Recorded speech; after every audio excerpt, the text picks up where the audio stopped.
つて一枚の布に魂を織り込んだ人がいた。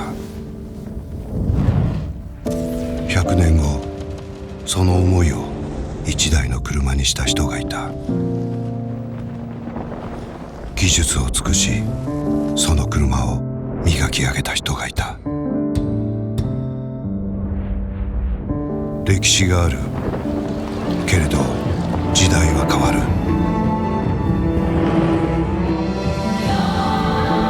生まれ変わることでしか歴史は紡げない。